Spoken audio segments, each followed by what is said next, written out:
Justin, welcome to the show. Thank you for joining me. It's a real pleasure to speak to you. Thanks, Tom. Pleasure to be here. I'd like to start with your background and a little bit about you so we can find out a bit more about like how you became the person you are today, the coach you are today, and the human you are today. It's been a while since I wrote these notes because of my tardiness last time. Shamefully admitting to the world that I was a no-show. So the notes I've got here talk me through your injury. You had a pretty significant injury when you were younger, right? I did. Yeah. I was 15 years old. It's crazy because those like those flashes in your brain, that you still remember. Because 15 years old now is a long time ago. But I remember we were at basketball practice at high school, and how kids when they're at that age, especially basketball players, they're just messing around and jumping, hanging on the rim, jumping up, dunking, doing things like that. And my buddies and I was just kind of like warming up, and I remember I just went up to literally to jump to hang on the rim, and when I jumped off my left leg, my whole life changed, actually. So now I really think about it, like the progression of it. But yeah, I had a condition called Osgood-Schlatter, which is very common growth disease. It causes something called runner's knee, essentially, which is where you get kind of pain and tendonitis right where the patella tendon meets the tibial tuberosity, which is right there. Yeah. And in most cases, it causes like a little bump and it causes discomfort. But in my case, it weakened that area so much that when I took off to jump, and my quad flexed and the kneecap comes up and the patella tendon stretches, and it just yanked the growth plate right off the tibia, and it goes in and essentially just cuts everything up in my knee.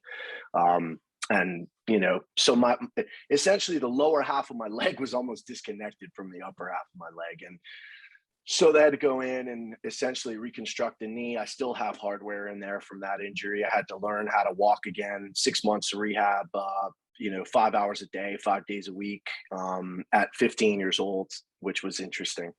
Yeah.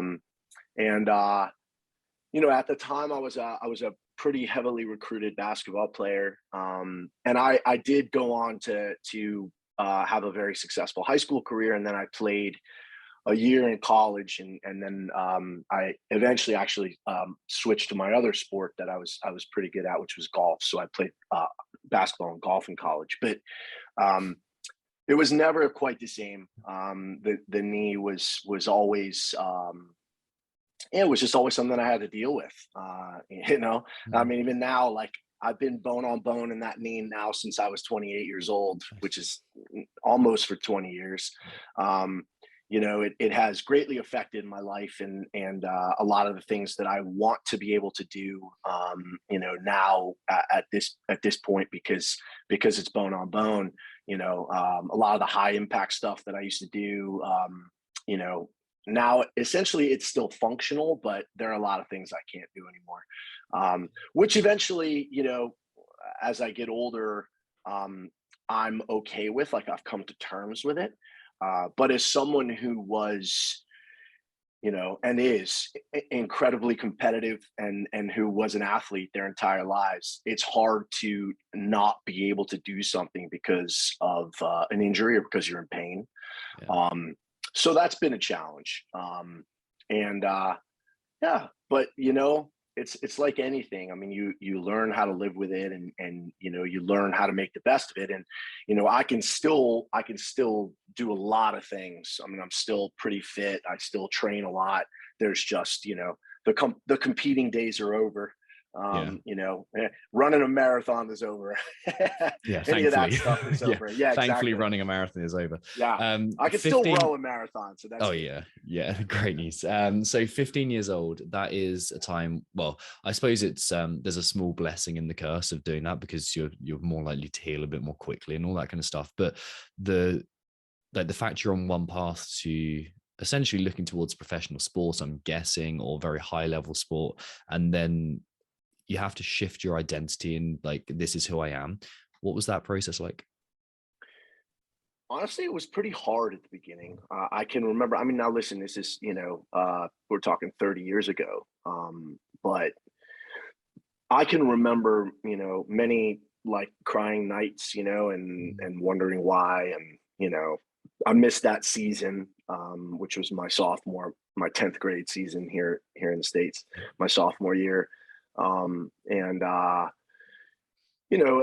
again, it was hard, but I think at that point, after it was over, there was a realization that listen, I was on a track to probably play like major Division I college basketball, and there was a shift, and then started looking at smaller schools, and smaller schools ended up being higher academic schools. So I ended up going to an Ivy League school and playing sports, which there's nothing wrong with that. Yeah. But ultimately, I think it was a lesson in perseverance, and at a very young age, where I had to persevere through this traumatic event. And it did make me a lot tougher, because I have not lived a day since I was 15 years old without pain. Mm. So every step that I take, every time I do anything athletic, any time that I've done anything since I was 15, I've had pain in my knee. It's just the way it is. So at this point, like, I've just learned to live with it, and I don't know what it would be like without it, which is interesting to think about, because it's a bit of a mind fuck. But at the same time, I'm just used to it. So, some days are better than others, and I'm pretty smart now, where I used to be extremely stubborn, and I would just, it was essentially like, I would just do something and be like, screw it. And then of course I'd be with ice on the knee for about 5 days, but, How but it's much better. I mean, did, it's okay now though. how long did it take before we could look back at it and go, actually, there were some positives in it? I honestly, it took a long time for me to look back and say there were some positives in it, because I would think about the pain and the limitation, and what it caused. But I think, honestly, like, when I look at where I'm at now, and I look at what I'm doing now, and I look at the experience that I've had dealing with that, I mean, it prepared me unbelievably for this role in my life, right? Like, after college, I don't know if you know, I mean, I was a full-time musician. I was a full-time recording artist for about 10 years. I was always heavily into sports and athletics, but fitness became my life right around 2009. So, about 13 years ago, 2008, 2009, where I transitioned from music into fitness full time. But there's been an incredible, I think it's been an amazing journey, in the sense that I've been able to impart a lot of knowledge about perseverance, about recovering from injuries, which most high level athletes have to deal with it at some point. I'm kind of a knee guru because of it. There's just a lot of things that I had to overcome. And I think it made me extremely mentally tough as well, which I think is a positive, obviously, in this in this field, and in this sport, obviously. So I would say that probably not until I started my coaching career, which is probably about 13 years ago or so, that it was one of those things where I was like, this is probably like a notch in my belt. Like, this is probably something that's beneficial. But yeah, it took a long time to get there.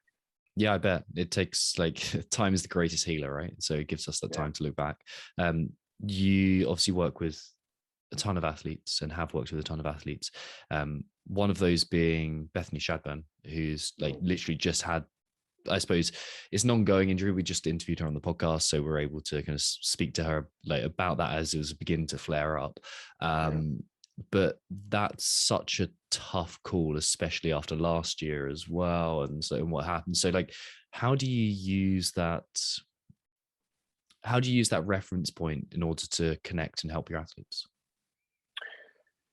I think that there is a level of understanding, like, that I have from experiencing that, and a level of respect. Like, I've seen Bethany try to battle through, Mm, what she's dealing with. And we were very successful last year in kind of creating a program and a plan for her. And this year, after she caught COVID, uh, it's kind of just been one thing after another that kind of led up to the back, and we just mm, haven't been able to get ahead of it. And Bethany and I met the other day, and I know this has really been tough for her mentally. It's just hard, especially 2 years in a row. I mean, there's no doubt in my mind that last year she was in the best physical shape she's ever been in. She was scary good going into the games last year, and it was really a shame, for her and Carrie both, with COVID. But this year it's really been challenging, and so there's some things that we're doing, with her. Obviously, we're going to get some imaging and make sure structurally that it hasn't changed over the last 2 years. But in general, I think, for her, the hardest thing is keeping that momentum, or keeping that fire within her when you've got to deal with an injury for so long, and one of the great things about Bethany is I think, she's pretty amazing at just kind of kind of accepting. Like, mm. she's just has this amazing job of accepting, like, Which is okay, not this easy is to my, do. no, it's not. And it's kind of like she's just, she's like, this is my burden. Like, I feel like I'm not done yet. I'm going to do what I have to do now to get back. And she knows, like, I'll, that I'm here for her, and I'll do whatever she needs to be able to help her get there. If that means now giving her space to, I know she's doing a lot outside the gym. She's hiking. She's, doing a lot of, kind of being one with herself and things like that, which is what she needs right now. I know she's, coming to the gym and you see everybody training for semifinals. That's hard. You immediately, like, have FOMO, and you just want to do things, and it puts you in a bad mood. So she's doing the best that she can do, and I think, honestly, she's handling it very well. We had a very candid conversation the other day, and a lot of tears, but I was very impressed with where she's at, and I don't think it's the last you've heard from her, for sure. No, something tells me that it's definitely not the Yeah. last. What are the important things to tell an athlete, or for an athlete to remember who's going through injury? I mean, I don't think there's any, and this is the hardest thing, is patience. I mean, it's so hard for athletes to have patience, and it's so hard to. There's two things there, right? Patience, and then listening to your body. Mm, Um, you know, a lot of times, like, I can remember, when I was going through physical rehab, and talk about working through an injury, right? And it's like the pain scale. So, like, if it's over a 3, you probably shouldn't be doing it, right? But if it's up to a 3, you're getting blood in the area, it's probably helping, etc. Well, that's hard to tell these athletes, man, because what might be somebody's pain scale at 6 is probably their pain scale at 2 or 3. So it's really hard to know whether or not they're setting themselves back. And we've seen people come back too fast, and we've seen them, take. I see it all the time, where you've got a minor injury that turns into a major injury because didn't give it the rest and mm, the time that it needed. So, just trying to reinforce, like, hey, this happens. This happens to everybody, mm, and ultimately it's a matter of doing all the right things inside and outside the gym, listening to your physio, listening to your body, making sure you're getting enough sleep and the right nutrition, etc. Which is really hard, man. It's tough, especially when you have an injury, because you want to get back fast, and it's almost like most people, especially athletes, just tend to overdo things. So really, it's just try to be understanding, but also kind of impart the knowledge that I've had, because I had a setback when I was a kid. I can remember it, like, I was doing stuff I shouldn't have done, and one day, I had a setback where I was way too fast back in playing basketball again, and I slipped, and kind of the knee went the wrong way, and it set me back a couple of months. So I think it's easy to do that if you're not patient and kind of give it the care and the time that it needs, and that's we do the best we can as coaches to try to help, but it's hard. It's hard. Yeah. It's definitely hard. Yeah, I can remember a similar thing myself. When I was a kid, I was temporarily diagnosed with the least positive sounding diagnosis ever, which is sudden death syndrome, which is, yeah, I know, terrifying for your parents to be told that as well. But it was essentially, I was getting anxiety-induced palpitations, and they're like, you need to stop exercising because you may drop dead, which was probably a good thing to stop a child from dying, but quite an intense way to do it. So, but like, until then, I was like the active kid, and it was like, my whole personality was built around football, soccer, cricket, like very English sports, cricket, soccer, these kind of things. And I was not allowed to train for like 6 months. And then I was just like watching kids kick a ball around the park. And I was like, right, I've got to get involved. And I had palpitations again, but it's like that terrifying thing of like, this has happened again. But it's also like the ego's so wrapped up in like, this is who I am. And that's, as a child, like as 13, 14-year-old child I was then, but like when your income and your success in your career and therefore more of your identity is based around, this is who I am as an athlete, and then it's like, actually you're not allowed to do semis, or you're not allowed to compete this competition, that must be even harder. Oh, I don't think there's any question. And I mean, I've had conversations with athletes before where they've been injured or weren't able to do something, and the first things out of their mouth were, am I going to lose my sponsors? Am I going to lose my financial support? Am I going to lose this? And it's just, but you can see why people come back too soon. And you can see why, you know what I mean? Because there's that financial pressure, and it's tough, man, because CrossFit's one of those sports where, we're still, I mean, honestly, if we're talking about it, we're still in the incipient stages. We're still the beginning stages, and the money's not where it will be, hopefully, eventually. And, it's not, a lot of these athletes, they miss a season or two, and all of a sudden it's like, oh my gosh, now I have to pick up another job, and I have to start coaching, and I have to do this, and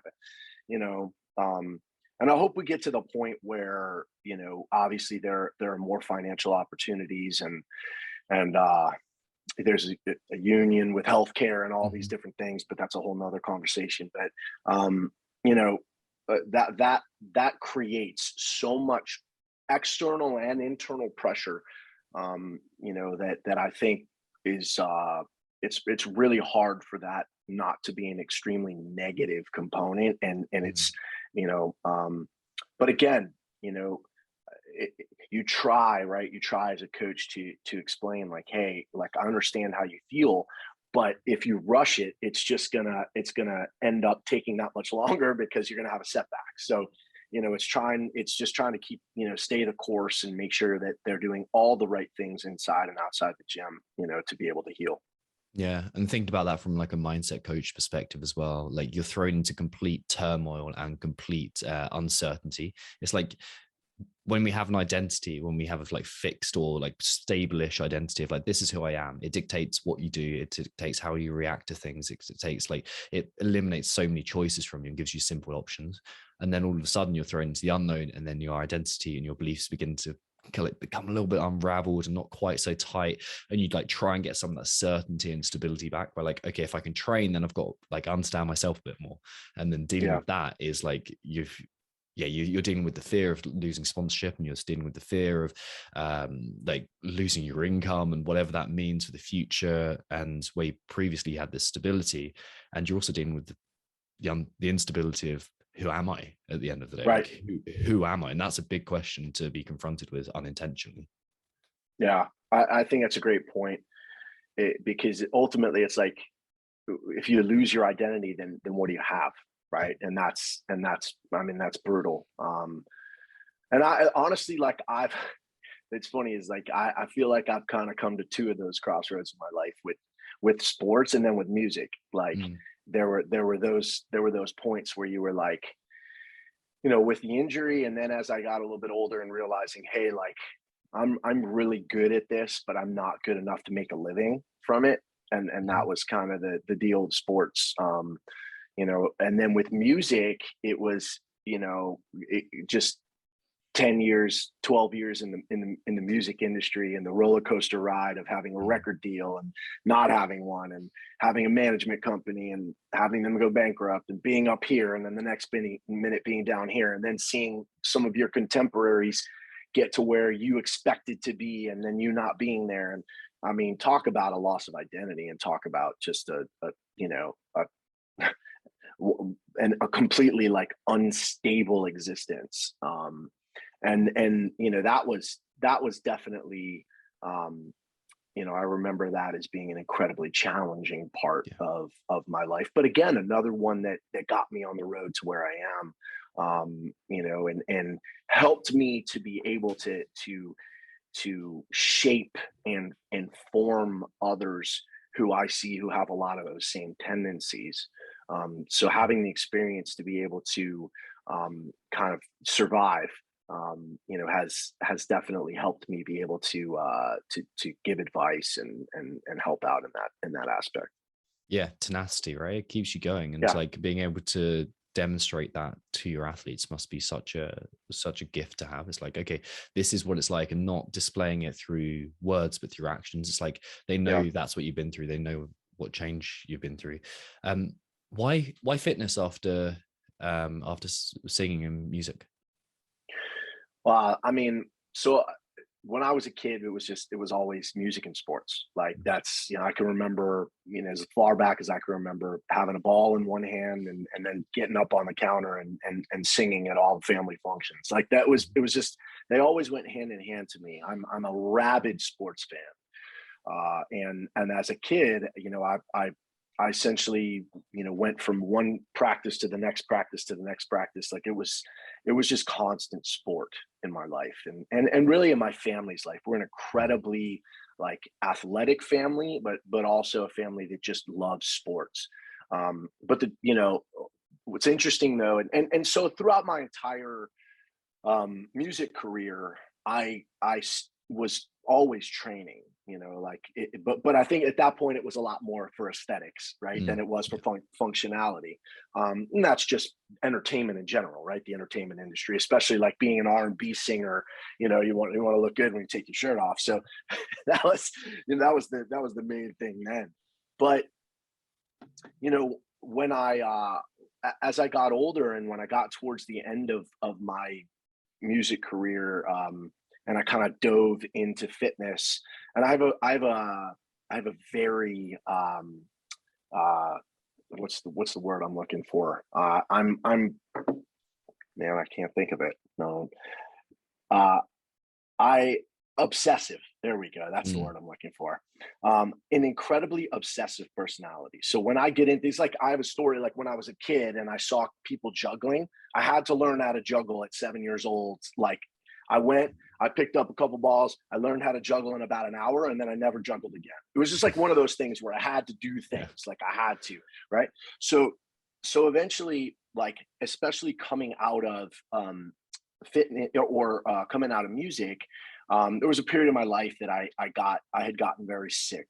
I have ulcerative colitis, which if you know anything about ulcerative colitis, it's an irritable bowel disease similar to Crohn's disease. And when it flares up, you can lose massive amounts of weight in a very short period of time. So I lost 50 pounds in 3 weeks when I was in 2007. I was in the hospital for a little while. When I came out of it, and my buddy who was an actor in New York, because this was all back in New York, and he was in the entertainment industry, and he was like, listen, let's train, let's get your body back, blah, blah, blah. And we kind of dove into functional fitness. We dove into, there was a website at the time, Jim Jones, which is what like all the guys from 300 did, and it was for like Mark Twight was an early CrossFit guy with Glassman before he got excommunicated, and then started Jim Jones.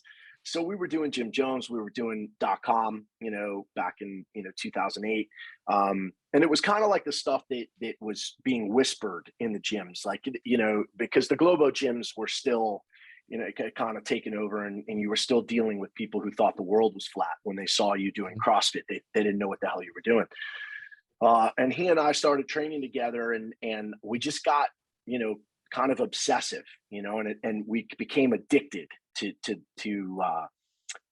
functional fitness, and it became like my new stage. It became, where I went from music to being able to, where, in music you can help people and you can take people away and you can change people's lives with the stuff that you're writing. But in fitness, you could do the same thing, and we started coaching a class, and then I started coaching athletes, and I was able to see that, like, where I was able to help people and where I was able to affect people with my music, I can now affect people through fitness. And I was able to help them and change their lives. And that, when I opened up my gym, that was our motto: change your fitness, change your life. And so this became, like I said, it kind of became my new stage. It became my new opportunity to be able to help people, and my new opportunity to be able to change people's lives. And that kind of stemmed all the way from, like your everyday soccer mom that would walk in and take class to, eventually Carrie Pierce, right? Like, it's just, so that's kind of how it happened. It's just, it became like my new obsession, but this was a much more healthy one, for sure. Yeah. I was when thinking about this, I was thinking about, like, what's the commonality? What's the driver, the psychological driver, that's the overlap between singing and music and fitness, and that ability to affect people emotionally and to affect their sense of who they are. Probably that's what it is. It's that human connection, right? Yeah, without question. And it's cool because I felt it very early, with fitness, like, seeing like the joy and seeing the effect that you could have, on people being able to reach their potential or reach a goal, right? Like, there is just something that's inherently beautiful about that. And when I went out on my own and opened up my own gym in 2010, it was, my wife was part of that, and, well, at the time we weren't married, but we were dating. So, but there was a few of us that just kind of took a chance, and we started in this really small space, and a lot of it was just small group training and personal training at the time, and we started to develop this reputation, and it really blew up very quickly in our town, and in Astoria, New York. And, before too long, we were in a much bigger space, and, affiliated with CrossFit, et cetera. But there was, and at the time, it was one of those things where we were coaching all the classes. We were coaching, all the foundations classes, and, you were running yourself ragged. But it was worth every second of it, because you saw what it was doing. You saw the effect you were having on people, and it was this high. And it felt very similar to music in a lot of ways, honestly. And I think my performance background, and my wife's performance background too, she was she has a degree in musical theater, and she toured, New York and various other places. Phenomenal singer. And I think both of our performance background helped a lot with being able to reach people and being able to read a crowd and being able to know what people want. And I think it's helped me a lot in coaching, because I feel very comfortable in that setting, in front of people. And so, I it's crazy, because I always said I was put on earth to sing. Like, that was, I always felt that in my bones. But I think that as much as I was put on earth to sing, I was put on earth to do what I'm doing now. And I feel like, I've been able to affect a lot of people in a very positive way, and I'm very proud of that. It's pretty cool. It's a cool life. It's a labor of love, that's for sure. So before we were meant to interview last time, or podcast together last time, I put out a little Instagram kind of question: what should I ask you? And a little rumor came up. And before we leave the music side of things, I just want to double check whether this is true and see whether there's any truth in it. Did you perform for Aretha Franklin at some point? Okay, so no. Here's what happened. I opened for Diana Ross. I opened for Joe Cocker. So the Aretha Franklin thing might have been, we did a show down in Palm Beach. It was actually for Robert Kraft, the owner of the New England Patriots, and it was like on their big. But it was an Aretha Franklin like tribute thing, but it was Jennifer Hudson who actually performed with us and did all the Aretha Franklin songs. So it wasn't with Aretha, you know, but she just did a whole set of Aretha songs. It was kind of like, you know, Jennifer Hudson does Aretha, and this was just after Dreamgirls when she like blew up and won an Oscar, etc. But Aretha wasn't there, but Donald Trump was there. So you know. Yeah. Not quite the same vibe. Not quite the same vibe. But yeah, it's interesting. There was a lot of really cool events. Like, so after my kind of like original, you know, music career was over, essentially it's crazy. It's I kind of did music and fitness they overlapped for a little while. So from like 2009 to 2014, I was like a hired gun. I was essentially singing in these unbelievable event bands that you know, just you know, like you go to a big event and you see a 12-piece band with a full horn section and 4 singers, and you're like, holy shit, this band's unbelievable. Those were the type of bands. So we did the Red Cross Gala Ball for the Prince of Monaco. David Beckham was at that one.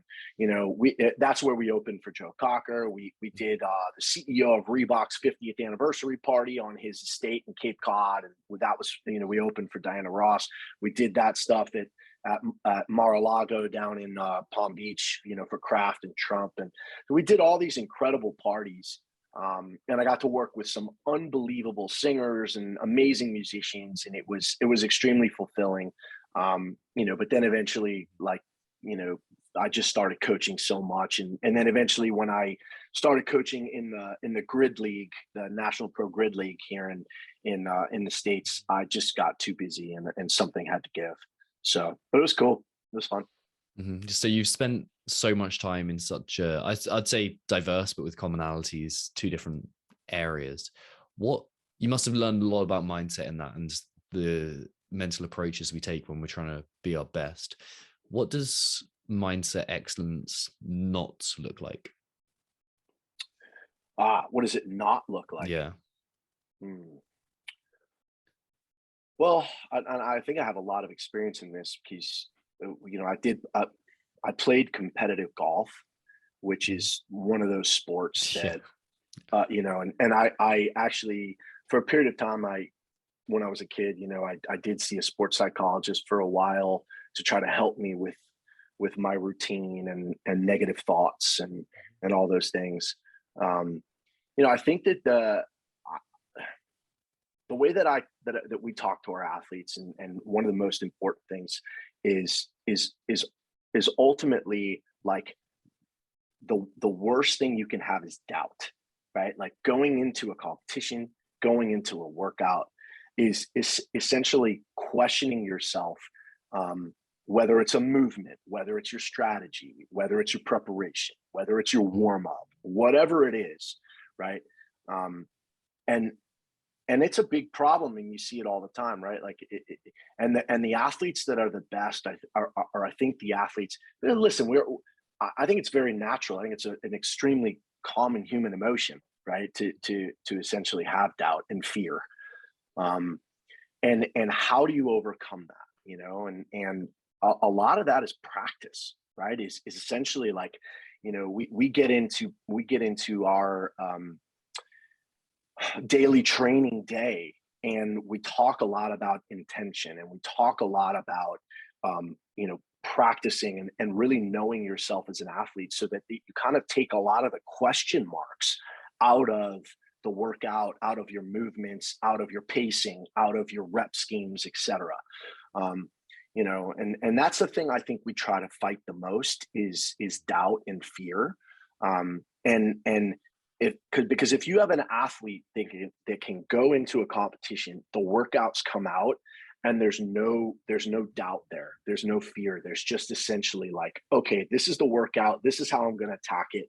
And I'm in my zone, I'm in my bubble, I'm not worrying about what anyone else is doing, and I'm maximizing my potential and point value on every single workout. That's a big thing, and that's really what we preach. But I think trying to get that voice out of your head, that's saying, man, I don't know if I can do 30 strict handstand push-ups, or it's going to take me longer than this person, or I don't know if I can do this, blah blah blah. So having that doubt creep in, the negative voices, I think obviously is a killer for mindset excellence. Yeah, 100%. It's that uncertainty piece again from the what is my identity? Who am I? That made into a kind of small version is like, can I do this? Is it possible for me? Am I good enough at the end of the day to do this? What techniques do you have to overcome doubt and fear? So a couple of things that we work on hard, like I said, is essentially like every single piece we do in the gym. We talk to the athletes about creating an intention and creating a goal. So even if it's a quote unquote weakness movement, I don't like to even use that word, but if it's a movement that ultimately they know, listen, like if this comes up, this is something I have to manage. It's not, say, a strength, right? But it's knowing yourself as an athlete the best that you can possibly know yourself. So essentially getting as much data and information from each piece that we can, so that then we can talk about how to attack things so that you take all the doubt out of it, right? So that essentially it almost comes down to a science where it's like, okay, you've got this many seconds doing this, you're resting this many seconds, you've got this many seconds doing this. And no matter what anybody else is doing, this is how we're attacking it. This is how we're doing it. And when you practice like that, you get to know yourself so well as an athlete that nothing anymore is a question. Like it now just is, right? So that's one of the biggest ways that we kind of fight doubt and uncertainty, as you said. And if you do it in practice and you become good at doing it in practice, then doing it in a competition becomes routine. And I think you've seen that with some of the best athletes in CrossFit. He's not one of my athletes, but I look at someone like Brent Fikowski, who's had to overcome a lot of, there's a lot of difficulties and movement difficulties simply because of his size and his lever length. And he essentially has kind of broken down the sport almost to a science. I guess why they call him a professor, right? Mm-hmm. But it looks so methodical, everything that he does, and you're like, oh, he's not moving very fast. But then at the end of a workout, right, he's top 3 or whatever it is. Mm-hmm. And it's because he knows himself so well, and he understands where he excels, and he understands his limitations, and he's able to construct a plan to be able to then have success. And I think as a coach, right, like there are very few athletes that you can just say go, right? And there are a couple, right? I mean, probably the number one athlete in the sport right now, Tia Claire Toomey, is just one of those athletes that doesn't have a weakness, and you could give her a workout and tell her to go, and she could probably win it even without devising a plan. But there are very few people like that. Mm-hmm. So ultimately, it's understanding yourself as an athlete as well as you can, practicing that every day in the gym, and then ultimately being able to replicate that on the competition floor. Yeah, it's interesting you brought up Brent then, because we coached him with mindset for, 18 months, 2 years or so. And the one thing that I definitely didn't have to teach him was, okay, let's step back, be objective about this, and like take the emotions out of it. He was phenomenal and still is phenomenal. Like, okay, this is the situation. Even when shit happens, it's like, this is the situation, I'm going to go with it. And it's definitely something to work on for all athletes. I suppose the reason that we don't look squarely in the face of things is often because it's scary. It's like, what could this be?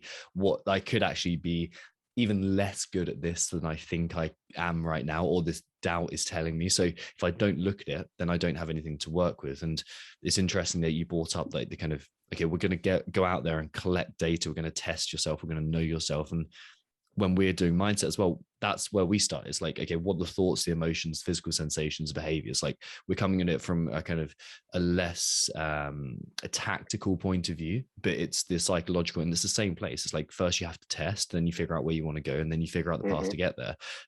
It's the same process of growth there. Test and assess, and that's a huge part of what we do. And there, and I've, I would say kind of, our Brent, right? Like in our camp, or someone that I've coached who's been the best at that has been Carrie. Carrie is one of those athletes that, she was able to overcome her physical shortcomings by understanding herself as an athlete better than 99.9% of athletes out there. She wasn't the most talented. Now, obviously, she had some special gifts from her gymnastics days, but there were a lot of things that you would, if you looked at that specific movement, you'd say, "Oh, that's not a strength of Carrie's. Oh, that's not very good for her. Oh, that's not great. She's not super strong. She's not a great runner. She's not good at rowing. She's not good. She's not a great swimmer. She's not good at it. But she just finished, third in the world. So it's one of those things that, she was able to maximize her potential every single workout, every single competition. And, and that had a lot to do with not just her physical output, but her mental fortitude. Right. And Carrie was one of those athletes. I always said she never got too high and she never got too low. It was just a situation where the workout came, she just won the workout. Great. On to the next workout. Oh, she just came in 19th on the workout. Fine. Next workout. And that was just the way that she was. And it was amazing. I always say it's as a coach, she was a coach's dream, right? You don't know if you'll ever get another Carrie. And she was, and she is, she's obviously like part of our family now. It's beyond just a friendship, but, that was her superpower, was being able to maximize her potential on every single workout, and understand herself as an athlete and really know down to the second, how long she needed to rest, how long it was going to take to do this, et cetera. It was just, it was amazing. And it made it, it was amazing as a coach to watch, she made me look good a lot of times. Yeah. There's a couple of things about Carrie. We spoke to Carrie actually on the podcast last Friday, and she was talking about, like, in the grand scheme of things, this is nothing. And that was really cool to hear her like talk about competing in that way and bad breaks and the way that'll happen, and just like, okay, in the grand scheme of things this way. But like, she also said, it must have been a recurring theme in conversations or something that is particularly evident, because she was talking about something you said to her, which was, look, you're not the most talented, but you'll outwork everyone. And for people who believe in that kind of the talent myth or innate talent, and they have that fixed mindset of like, oh, you're either talented or you're not, that could be the most insulting thing ever.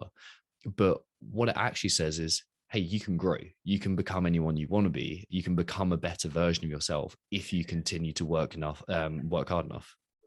And I think eventually Carrie kind of wore that as a badge, which was essentially like, hey, that's what she was like. I know I'm not the most talented, right? Like there are limitations, one, because of my stature, two, because of my background, I have to work my ass off at certain things. I don't have, I wasn't necessarily, she wasn't necessarily, gifted at, certain elements, and certain movements, but first of all, no one outworked her. And I would always tell her, and it wasn't just me saying it to say it, it was saying it because it was the truth. We would go into a workout and I would look at Carrie and I would just say to her, just be tougher than everyone else. Like, and it wasn't like, oh, you say that to someone. No, it was, I know she can be, and I know she will be. It was just a reminder that all you have to do if you go out there is be tougher than everybody else. And if you're tougher than everybody else, you're going to have a great result. It doesn't matter what the workout is, right? And so you look at something like an Atalanta, or you look at a Murph, or you look at, those type of workouts where you would see some people who just, they just give up. They don't want to go to that place, and that was where Carrie would thrive. She would thrive in that place. Like, it was like, the more pain, the better. Just give it to me. Like, I would rather it be harder. I would rather it be worse. I would rather it be brutal, because I know I'm going to be able to withstand that physically and mentally. And I know other people are going to break down, and I can, and I want it. Like, I crave that. And that was, that's a gift. There's not a lot of people who have that, and they may be the most talented in the world, but if they don't have that, they're not going to be super successful in the sport. What I love about that is that the data points are exactly the same. Carrie's stature doesn't change. Carrie's like natural, her genome and the way that expresses itself does not change. Like, who she is does not change. It's exactly the same data points, but the lens on it is different. And that lens turns her weakness into a strength. And that's the ability of the grit it out mindset. That's the ability of the mentally tough, resilient, strong mindset. It's like, okay, for me, for everyone else, this is getting impossibly difficult. And this is where I come into my own. This is where my superpower kicks in as it gets harder, not as it becomes easier, as it gets harder. Right.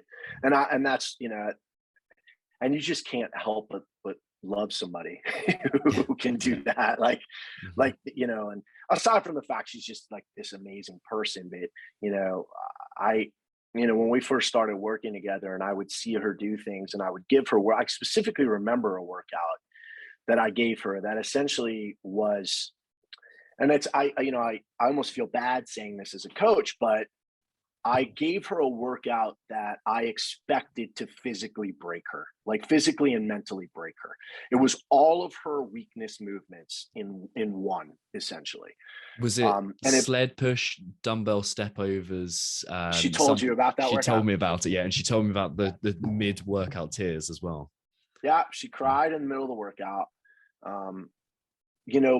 But she finished it because she always does, and she never tapped out of a workout. But she finished it, and when it was over, I can specifically remember saying to her, "You will never do anything ever again in the sport that's as hard as what you just did." Mm-hmm. And you were able to persevere, and you were able to finish it, and it didn't last forever. Mm-hmm. And now look, you're able to recover, and you're going to be fine. And we have another training day tomorrow, and there's no issue. And I think that, I hope to think that kind of stuck in her head as like, this was as hard a workout as I could possibly do. It's every movement that I despise, and I was able to get through it. And that, yes, I had my moment, but I was able to persevere and get through it. And honestly, I never saw that from her ever again. Like, it was just, no matter what the workout was, there was never like, oh my God, that's going to suck. Like, oh, geez, no, it was just like workout strategy, go. And, so it worked. But I'll tell you what, I can't do that with everybody. You have to know, you can't treat everybody the same, and you have to understand your athletes. And like, there are some athletes that if I tried to do that with, they're just not quite there. Like, it might be a little mentally fragile, and it would go the other way, and it would be like, oh my God, I can't do this. I can't do this. I suck, blah, blah, blah. So you've got to really understand your athlete. Like, you can't treat everybody the same. And I think as a coach, you have to understand that you're going to come across, very different athletes, some with, very different physical gifts, but also very different mental gifts. And if you're not able to read that situation, then you're setting people up for failure.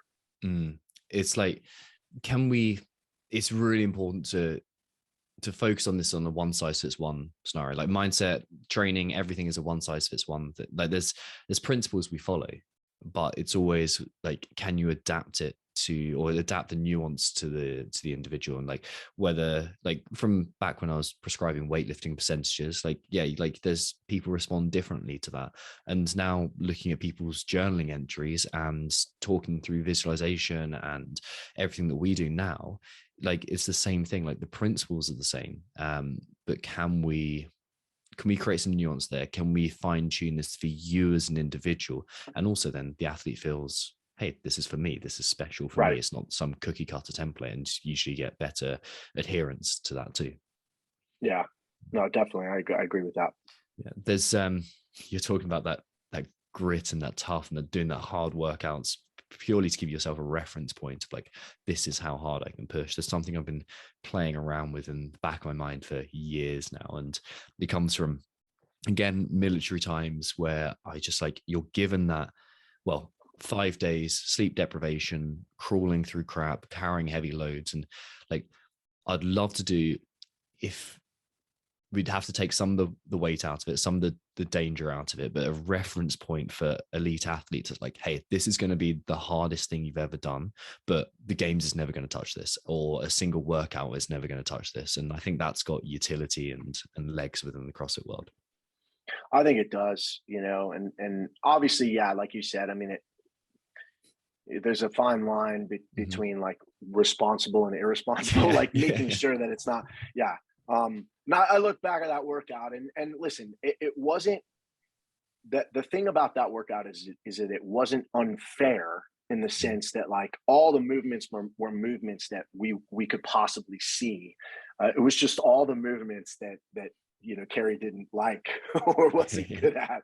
But you take a different athlete and they would love that, right? Because it was essentially like all strongman stuff or people that mostly tall athletes are good at.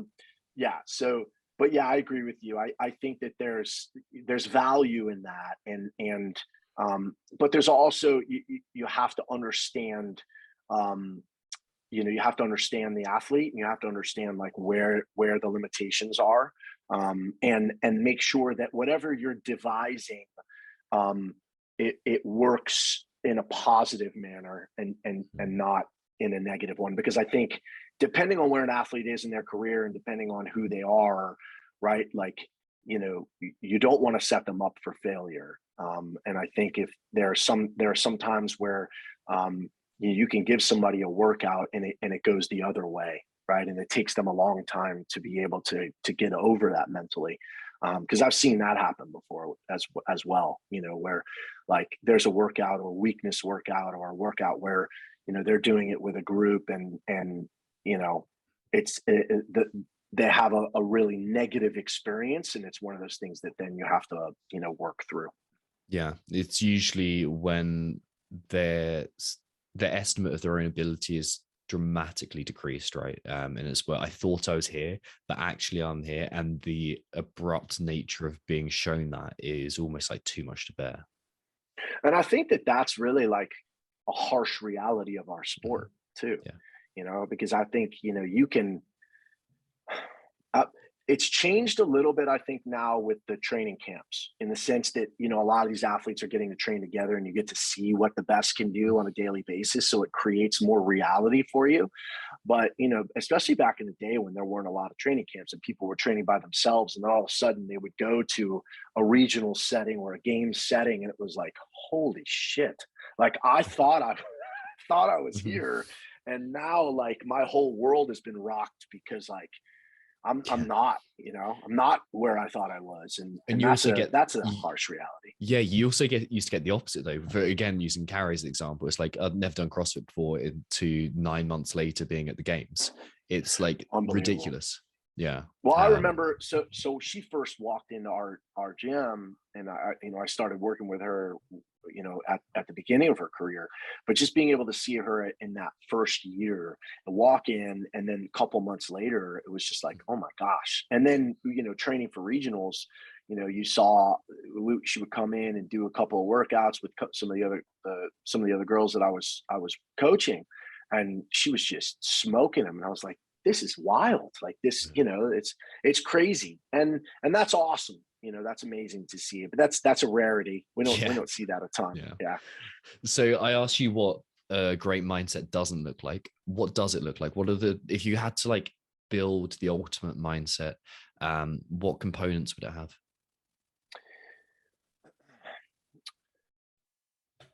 I think that there's what we talked about, uncertainty, right? I think that, when I talk to my athletes and we talk about, our plan on a daily basis, and we talk about a couple of things, and one of them is knowledge, like understanding yourself as an athlete, Because I don't care where you are as far as like on the totem pole, right? Like, but do you understand your athlete? Do you have a realistic understanding so that we can then put a successful plan in place? So I think, you know, having the knowledge and the understanding of yourself as an athlete. So, you know, because knowledge is power, right? And I think really having that understanding is huge as an athlete. You know, I know that it's cliche, but you know, there really is. There's something that can be said about you know, finding positivity even in even in an outcome that may not be, you know, a desired outcome. And what I mean by that is like the positivity of looking at something and then learning from it, and then becoming better from it. Mhm. So we talk about assessment, but I think it's looking at something, you know, if I do a workout, it doesn't go as planned. I can go one of two ways. I can immediately go the negative route where I'm like, fuck, I suck. This is terrible. And that's, you know what I mean? It starts to weigh on me and now I'm beating myself up. Or I can say, hey, this didn't go as I planned, but you know what? Like now I know I've got to do X, Y, and Z. And if I do that, I'm going to be able to be successful. So it's being able to take a positive out of something where it could be a negative situation. And that's hard. That's really hard to do. And somebody who actually, you know, who's doing an unbelievable job and a much better job of doing that this season is Danielle. Danielle is an athlete who, when she first came to me, you know, you want to talk about volatile and emotional and constant negative self-talk, you know, like constant comparison, you know, which is the thief of joy, right? Like all these things that she's now getting to. Now listen, she's always going to be volatile and emotional, and that's part of what makes her great. Self-knowledge, right? Yeah, but we're getting to that point now where we can do a workout, and if it doesn't go well, she's now able to learn, and she's now able to take something positive out of it to make herself a better athlete. And it's part of the maturity process. And, you know, it's part of why I think she's going to be one of the best in the world very soon. Not that she wasn't. I mean, 11th at the games is nothing to sneeze at. But when I say one of the best in the world, I'm talking about, you know, top 5.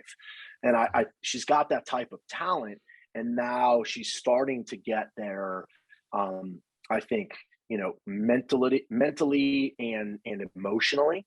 And a lot of that just comes from, you know, kind of flushing out the negative emotions, and the negative headspace when it's very easy to be negative after something that doesn't go well, and creating something positive from that experience. You know, so those are the big things that we, you know, talk about, and that's something that you can do really daily, you know, from most of your training sessions. Even on a training day where, you know, you say, you know what, today I just don't have it, in the sense of like, I don't feel great, the weights don't feel great, this or that. But there are still a ton of things you can learn, especially at this level, from most of the training sessions that we do. And it's being able to, you know, it's really being able to piece those out and understand it and flush them out. You know, it's and I think as a coach, you're constantly learning too. You're constantly seeing what works, and, you know, what cues work, and, you know, what verbal cues, and you know, what you can say to one person, like I said, is not what you can say to another. And, you know, it's trial and error, but again, you know, there's no substitute for experience. You know, this is my 13 years since my first games athlete, and there's been a lot of wrong there. Yeah, of course. And, Yeah, you know, to that's err okay. is to be human. Yeah, exactly. Was there a turning point with Danielle? Can you like pinpoint that moment? I honestly think that the games this past year, you know, Danielle was thrown into a very difficult situation with Carrie and Bethany, you know, testing positive for COVID. Mhm. And then Danielle having to be essentially separated from, isolated from the entire group and the community. We were on our own in the barn. The two of us were like a pariah, right? Like she Mm. was tested 2 to 3 times a day. There were things that were just constantly fucking with her mentally, and you're not talking about someone who had the greatest mental fortitude, right? Like, and there were moments at the games where like there would be a workout and I would try to talk to her and she would just be like, I don't want to hear it, I'm going out there, I'm doing my thing, and that's it. Mhm. I'm not in the headspace to talk about strategy or this and that. But her being able to get through that week and still be able to perform at a really high level, the relationship that she and I were able to forge through all of that adversity, um, I think it was a pivotal and seminal moment in her career, because she was able to kind of see there will be no more stressful moment in hopefully, but no other CrossFit athlete has ever had to deal with what I've had to deal with this week, of being isolated, of being tested 2 to 3 times a day, where Mhm. my games could be over at any moment, right? Having to wear a mask and being separated like on the competition floor from everywhere else, right? They're separating her 3 to 4 lanes from Mhm. everybody else, not being able to talk to people, not being able to it was one of those things that was it was this unbelievable test, and she passed it.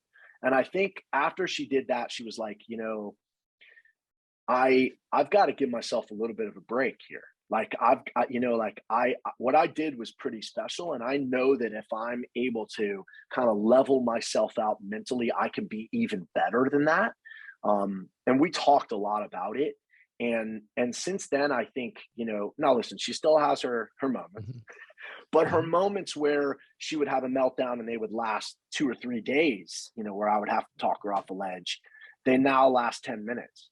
And Yeah. she's able to bounce back and she's able to learn from it. And I'm incredibly proud of her, because, I can see, the difference. Now physically, she's as talented as an athlete as I've ever seen. Mhm. Um, but again, we've talked about that. You can be incredibly talented and still not be incredibly successful. There's several athletes that we see in other sports that have been unbelievably talented and not successful. Um, and she's starting to put it together though in all aspects, and it's really it's really impressive, and it's also one of those things that, like, I feel really good about as a coach, being able to see her do that and kind of help her and assist her in her journey. It's pretty awesome. Yeah, I bet. Like, there's, and I'm not saying this is the case, Danielle, because I don't know her as an individual, but what we quite often see is when people are volatile, it's like often this fear of something driving it. It's like fear of, for some people, being hurt, fear of not being good enough, fear of all these kind of things that could possibly come up. And it's like that fear driven volatility is often quelled when we pass a severe test, when something is like, okay, I passed this test with flying colors. um and it's a useful thing to remember. It's like, okay, we've got to, like you said, see this obstacle as an opportunity. Like, this is the test, the gauntlet that is being thrown down right now is for me. This is the opportunity for me, and hopefully we can replace some of that fear with competence, because competence breeds confidence. That's what we want at the end of the day. And then we don't have that volatile reaction. Maybe we can see with a tiny bit more of an analytical viewpoint on that.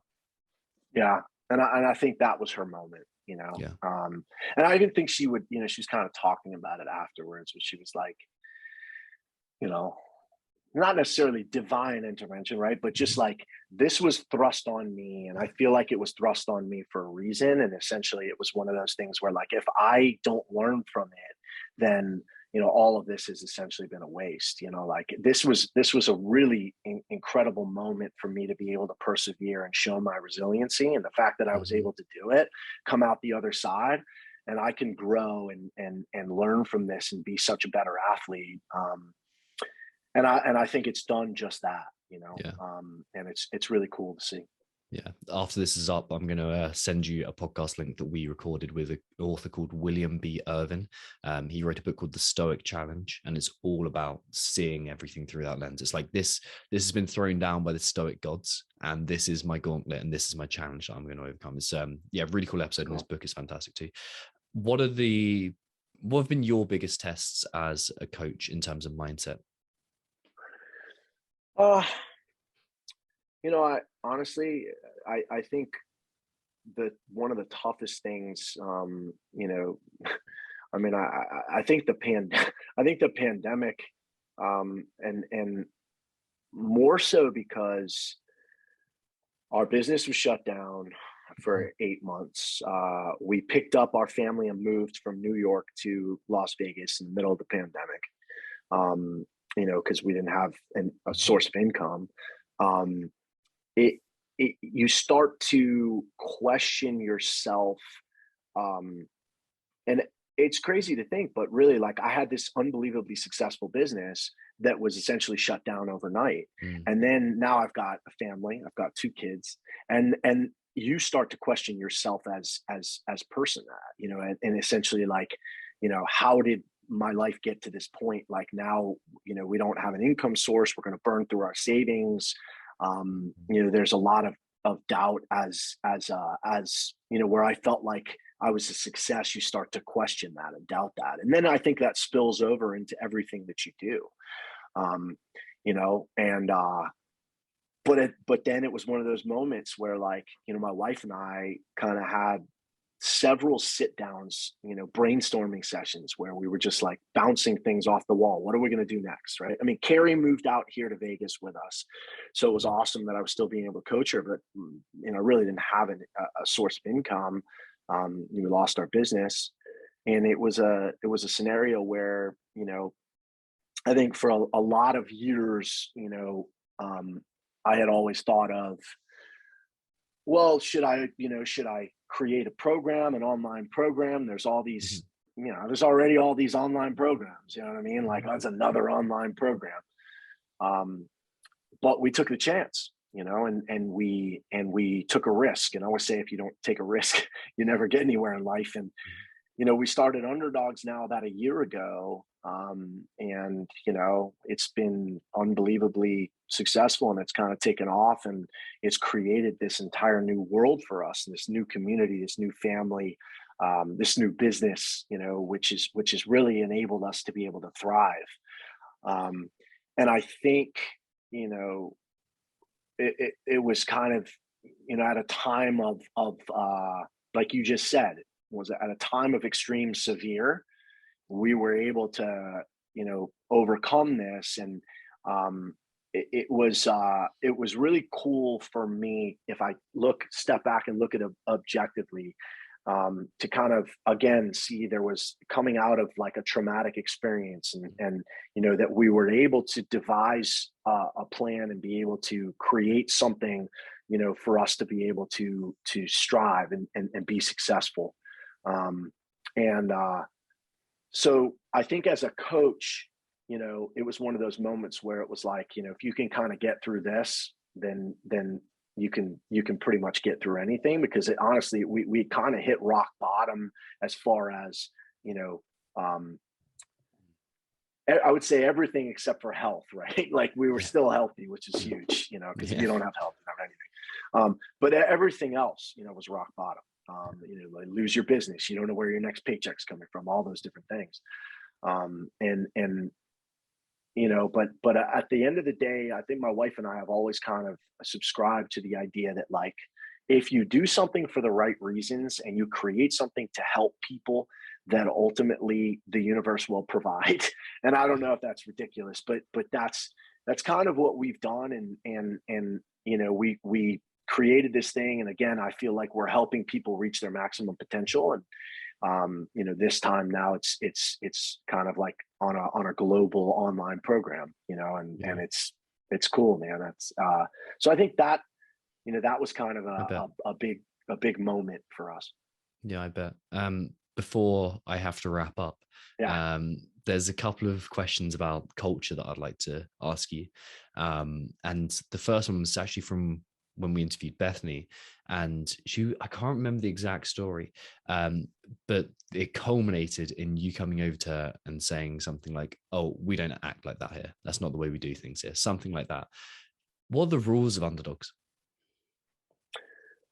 I mean, I think the biggest rule for us is like treat everybody the way you want to be treated. Mhm. And I know that's an easy statement to say, but ultimately, like, this is a family. Like, there are a lot of coach athlete relationships that are business relationships. I I don't know how to do that. Mhm. I'm a very emotional person, and if somebody trusts me with their livelihood, like that's their career, they trust me, I can't help but create a bond. Like, there's a special bond that's created. And I look at these athletes. They're not just, it's not just coach athlete. It's not someone who I just make money off of. No, this is someone who ultimately has taken the leap of faith, to choose us, to guide them, to coach them, to mentor them. And for me, that's community, that's family, that's love. And I think that's the biggest thing, is that that's the way we treat everybody. And from the top down, we expect that's the way that others should treat everybody else. Beautiful. Um, let's wrap up with one question that I ask everyone. What habits do you perform for your own mental health and performance? Man, oh man. It really is one of those things that can get lost as a father of a Mhm. 5-year-old and a 2-year Yeah, you're old. And busy. then, yeah. Um, you know, I try to every single day just take a few minutes, to slow down, um, to breathe, and just, try to look at everything, like I said, from an extremely positive standpoint, and understand that, like, no matter how challenging things get, we are incredibly fortunate, and we've been given this platform to be able to help people. Mm. Um, and I think it's easy to get caught up in your own bullshit, and not really understand that. So every day for me, there's a moment where I just try to close my eyes, even if it's for 5 minutes, Mm. and reflect on that. And that tends to bring me a little bit of peace, and helps me to be able to try to be a positive influence, no matter how stressful things get. And try to be a positive influence on those that are the closest to me, which is obviously my family, and the underdogs community. Perfect.